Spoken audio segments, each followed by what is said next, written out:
চশমাটা ভেঙে গেছে, সেজন্য চশমা বানাতে চলে গেলাম।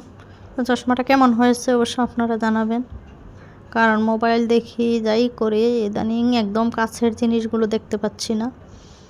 আর আগের চশমাটা ভেঙে গেছে, মানে এই 1-2 সপ্তাহ ধরে আমার অনেক কষ্ট হইতেছিল, আর চোখের উপরগুলো ব্যথা করতেছিল, চোখ চুলকানো, অ্যালার্জি সমস্যা তো এমনিতে চক্ষুতে আছে। সেজন্য চিন্তা করলাম একটা চশমা বানিয়ে নিয়ে আসি।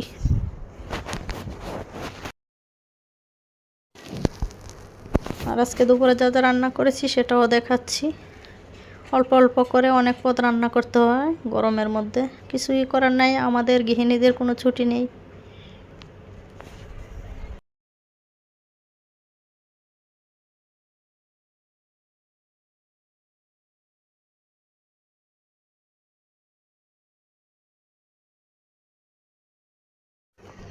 আসসালামু আলাইকুম সবাইকে, সবাই কেমন আছেন? আশা করি ভালো আছেন, আমিও আলহামদুলিল্লাহ আপনাদের দোয়ায় ভালো আছি। আজকে আর একটি নতুন ভিডিও নিয়ে চলে আসলাম আপনাদের সামনে। সবাই প্লিজ পুরো ভিডিওটা দেখবেন। তো এখানে 8 দিন হসপিটালটা পার হচ্ছি দেখুন চক্ষু দেখানোর জন্য, কিন্তু 8 দিন হসপিটাল একদম চুপচাপ নিরিবিলি হয়ে গেছে, কোনো রুগী নেই, ডাক্তার নেই, কিচ্ছু নেই। এত সুন্দর এত বড় একটা হসপিটাল বন্ধ করে দেওয়া হলো। সরকারের কাছে আকুল আবেদন জানাচ্ছি, হাসপাতালটা যেন চালু করে দেওয়া হয়, বিনীত অনুরোধ জানাচ্ছি। কারণ আমি 22 বছর ধরে এই হসপিটালে চিকিৎসা নিচ্ছি। দেখুন কত বড় কত সুন্দর হসপিটালটা, দিয়ে একটা খালা বুয়া আছে আর কিচ্ছু নেই। এত এত অ্যাম্বুলেন্স, এত এত গাড়ি সব বসে আছে একদম রাস্তায়। আর যে হসপিটালটা একদম মানুষে মুখর ছিল, সেই হসপিটালটা এখন একদম ফাঁকা, মনে হচ্ছে কান্না করতেছে। খুবই কষ্ট লাগলো আমার, অবশ্য কান্না চলে আসে হসপিটালটা দেখে। আমি 22 বছর যাবৎ, যখন ছোট্ট ছিল একটা গেট ছিল তখন থেকে আমি ওই হসপিটালে, আমার 2 বাচ্চা ওখানে হয়েছে। আমাদের যত সমস্যা আমি 8 দিন ছাড়া কিছুই বুঝি না। সবাই দোয়া করবেন যাতে 8 দিনটা চালু হয়ে যায়, 8 দিন হসপিটাল। তো এখানে চক্ষু ডাক্তার তো নেই, সব কিছু বন্ধ। এখন চলে যাচ্ছি চক্ষু হসপিটালে, সেখানে চক্ষু দেখাবো, চশমাটা দেখাবো। হ্যাঁ, বৃষ্টিও পড়তেছিল, গুড়ি গুড়ি বৃষ্টি পড়তেছিল। রাস্তার আবহাওয়া মোটামুটি ভালো, ঠান্ডা ভাব ছিল। চলে আসলাম চক্ষু হসপিটালে। অনেক দিন ধরে, 1-2 সপ্তাহ ধরে চশমাটা ভেঙে গেছে। অবশ্য আমার চশমাটার বয়স অনেক হয়েছিল। যাচ্ছি যাচ্ছি করে আর যাওয়া হচ্ছিল না। কয়দিন ধরে একদম মোবাইল দেখতেও সমস্যা হচ্ছিল, সেজন্য চিন্তা করলাম যে আগে যাই, গিয়ে চক্ষুটা দেখিয়ে একদম চশমাটাও নিয়ে আসি। কারণ এমন একটা জিনিস, এটা নিয়ে গাফিলতি করা একদম মোটেও ঠিক না। এখানে রিসিপশনে আগে এন্ট্রি করে নিচ্ছি। এখন সকাল বিকেল 2 টাইমে কিন্তু 500 টাকা করে ভিজিট। আই ফ্যাশন চক্ষু হসপিটাল, মগবাজার, ওয়ারলেস, আপনারা কিন্তু দেখাতে পারেন।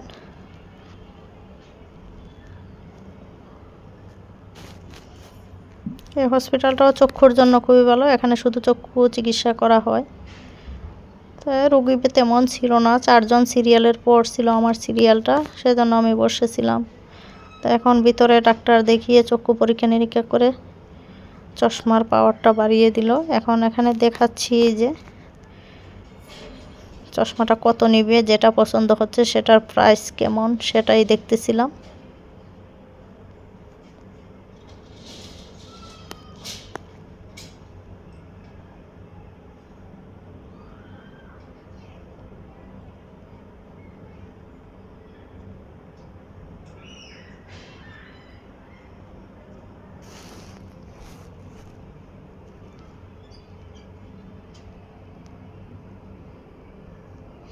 অনেকগুলো চশমাই দেখাতেছিল, সেগুলো আমি আবার আয়না দিয়ে দেখতেছিলাম চক্ষু দিয়ে কোনটা ভালো মানাচ্ছে, কেমন হচ্ছে।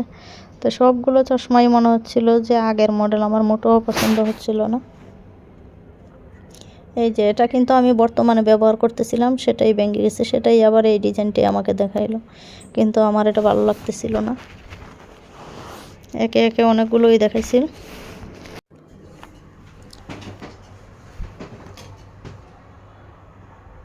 ওখানে চশমা দেখতেছিলাম, দেখতে দেখতে চশমাগুলো পছন্দ হচ্ছিল না, মনে হচ্ছিল যে সবগুলো চশমাই আগের মডেল, আর আমি যেগুলো ব্যবহার করেছি সেগুলোই দিচ্ছে আমাকে। কিন্তু আমি চাচ্ছিলাম যে আনকমন নতুন কোনো মডেল আসছে কি না সেগুলোর মধ্যে দেওয়ার জন্য। তো সেখানে আর পছন্দ হয়নি, সেজন্য বের হয়ে চলে আসলাম। দেখি অন্য কোথাও গিয়ে অন্য চশমার দোকানে চলে যাচ্ছি স্লিপ নিয়ে। ওখানে যদি পছন্দ হয়ে যায় তাহলে নিয়ে নিব। আর আমার চোখের অবস্থা এখন এমন পরিমাণে খারাপের দিকে যাচ্ছে, যেটা হচ্ছে যে আগে যে পাওয়ারটা ছিল তার চেয়ে এখন পাওয়ারটা আরও ডাক্তাররা আরও বাড়িয়ে দিয়েছে।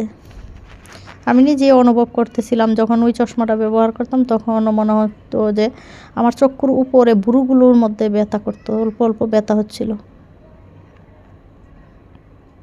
চশমাটাও অনেক দিন ব্যবহার করেছি,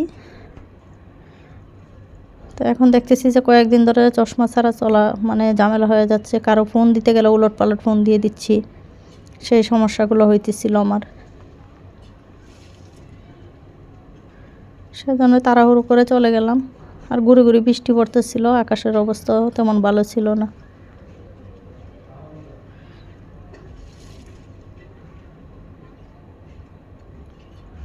বাইক দিয়ে যাচ্ছি, এখন দেখি যে এই দোকানে পছন্দ হয় কি না, হইলে একটা চশমা নিয়ে আসবো। সবাই আমার ভিডিওটা দেখে ভালো লাগলে অবশ্যই চ্যানেলটিকে সাবস্ক্রাইব করে দিবেন, লাইক কমেন্ট এবং শেয়ার করতে অবশ্যই বলবেন না। তো এখন আবার যাচ্ছি অন্য একটি দোকানে। ঘুরে ঘুরে বৃষ্টি পড়তেছিল, একদম বৃষ্টিতে ভিজে যাচ্ছি। কিছু করার নেই, সবসময় তো আর বের হওয়া হয় না, কারণ যখন সময় পাওয়া যায় তখনই তো বের হওয়া। এখন আজকে চশমাটা না বানালে আর হবেই না, সেই ভুল হইতেছে। একজনকে ফোন দিতে গিয়ে আরেকজনকে ফোন দিয়েছি, সেই সমস্যাগুলো হচ্ছে। তো এখন আরেকটি দোকানে চলে আসলাম।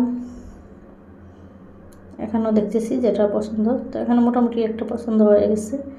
চিন্তা করছি যে এখন ওটাই দিয়ে দিব। বেশি সময় লাগে না, 2-3 ঘন্টার মধ্যেই ওরা বানিয়ে দিতে পারে।